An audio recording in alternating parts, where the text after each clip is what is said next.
Well, thanks for clicking on to the Wednesday edition of Vogan's European Outlook. Second video of the day. The first one was a tropical video recorded this morning at quarter to six, and yeah, the time is now 15:20 in the afternoon.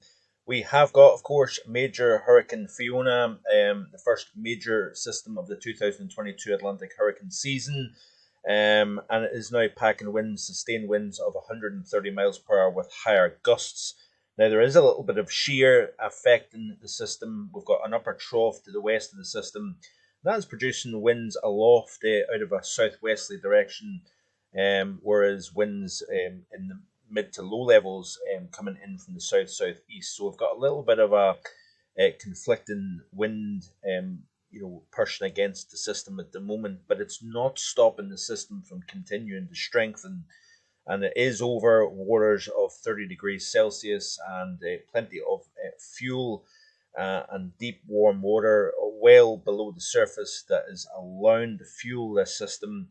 Nice central dense overcast, a ring of hot towers surrounding the eye itself, indicating a very potent, powerful system ingesting air from all around the system in towards the center, and we have got a major system at play. It looks as if it's going to pass the west of Bermuda, but close enough that it will have significant impacts on the islands here.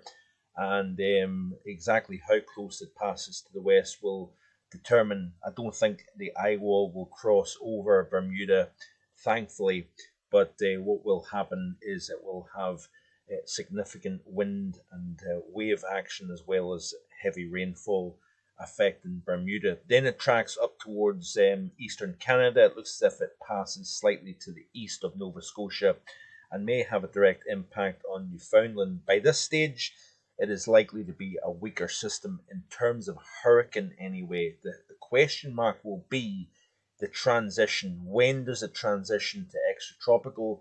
It loses, or at least partially loses, its tropical characteristics. And sometimes what may happen, especially with a lot of very, very warm air in place, or should I say very warm sea surface temperatures, what may happen is that it becomes partially tropical versus baroclinic, and it actually can undergo a further strengthening of the central pressure, and that could cause major effects on Newfoundland. And it's going to be very interesting to see how long it can maintain hurricane status and a fully hurricane, you know, structure, if you will. But certainly, you can see here the forecast track, very strong consistency in models, actually taking it and clipping the northeast corner of Nova Scotia, as you can see here. And the general consensus is actually now shifted west, so affecting the eastern corner of Nova Scotia, but actually staying, interesting enough, to the west of Newfoundland here, with one model run taking it over and across Newfoundland here. But what we've got in play is a system that is going to be drawn on unusually warm waters, and it looks as if it will. This is off the National Hurricane Center, of course. It looks as if it's going to maintain major status unusually far north, and the reason for that is that if you look at the current sea surface temperature anomalies, you've got exceptionally warm waters, unusually far north, and it is these little eddies, these little streams, currents of warmer than normal sea to the south, particularly to the south of Nova Scotia, and that is going to help maintain this system, all the way to Canada. It looks as if it's going to be a hurricane even reaching Canada, and not unheard of. But there's never been a time that a major hurricane has hit Canada. It has always been Category 2, Category 1. A large proportion of these systems actually make a landfall in Canada as an extratropical ex-hurricane. and it looks as if with this core of unusually warm waters to the south of Greenland, to the east of Canada, and also tucked in just off the Nova Scotia coast, this is going to help keep it tropical for a lot longer than you would typically expect to see.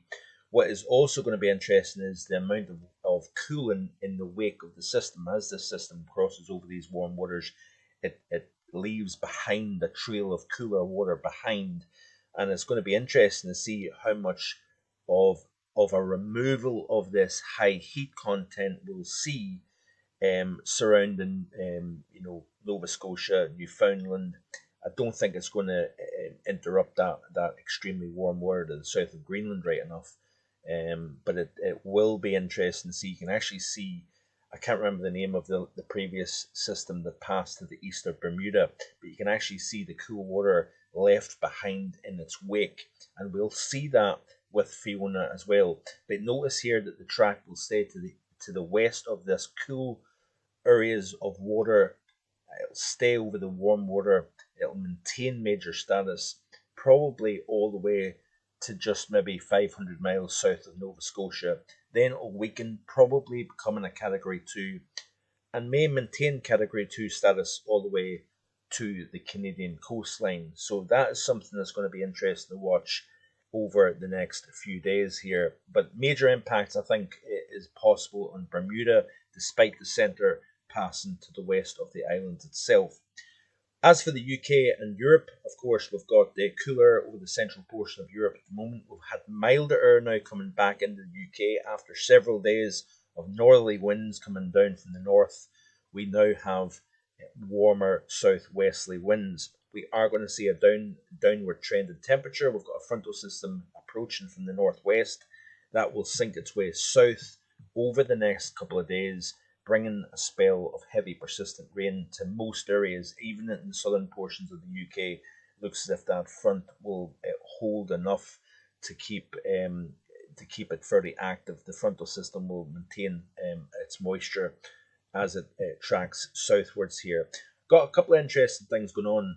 Tropics are a major player in the weather now, and we've got one system that actually rides around this secondary area of high pressure, one that's to the west of Portugal and Spain. As you can see, we've got another area of high pressure to the west of the UK, right over the central portion of the Atlantic. In between that, we've got an interesting little feature, and that system, if you pay close attention, kind of goes north, it kind of pushes westwards, and then it eventually rides around the top of the area of high pressure and takes a south easterly push down towards the southwest of Ireland and the UK and towards France. Now notice here we've got a very messy picture here. We've got the northward push of high pressure. We've got we're back into a northerly flow once again over the British Isles, as you can see here. Lots of cool air coming down in that northerly flow. I'll show you the 850 temperatures in just a second. But you notice here we've got a straight northerly wind once again, possibly a little colder than what the last one was. We're now starting to get a little bit later now, even though it's only a week, but the nights are getting longer. And with fresh injections of cold air from the north, sometimes you just get that little bit more of a kick with each southward push of cold air.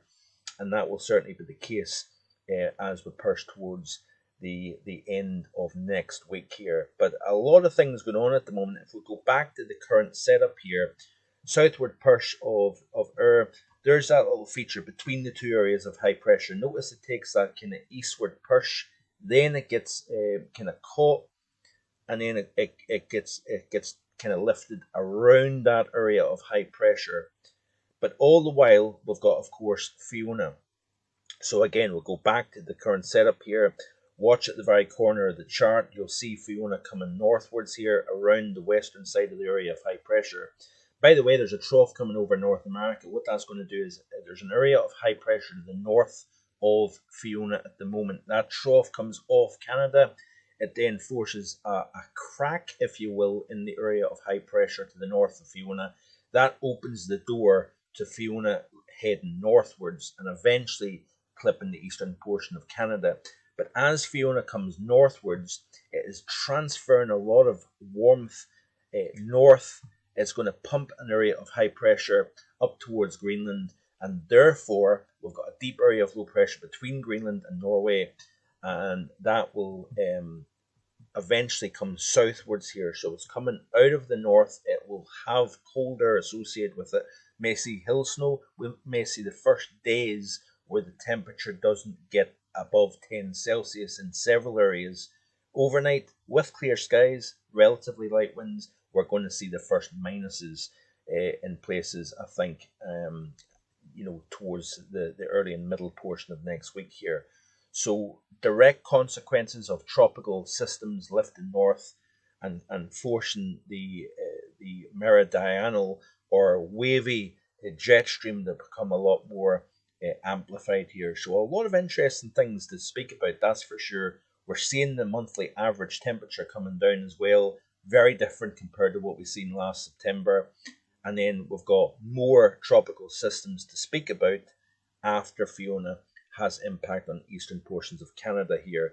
Finally, let's have a look at those 850 temperatures before I forget. By the way, these areas of low pressure that will affect us probably next week, looks as if some of them could be pretty deep and may have the first gales of autumn 2022 affecting the British Isles here. So certainly a very interesting end game to the month of September, that's for sure. So you notice here we've got the area of high pressure that's over the North Atlantic at the moment. We've got some cooler air coming around the top of that high.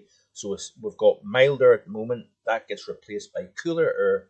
Then, of course, as Fiona lifts northwards, it's forcing all that warmth up towards Greenland. And in turn, cold air over Greenland, over the Arctic region, with an area of low pressure to the north, will allow a southward plunge of colder air into the UK pattern here. And then we've got more cold cycling around that area of low pressure that will drive south over the UK through the course of next week and into the early portion of October. But lots of things on the charts, lots of things to follow.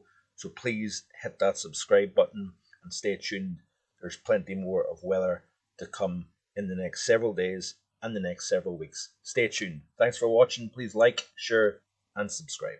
Bye for now.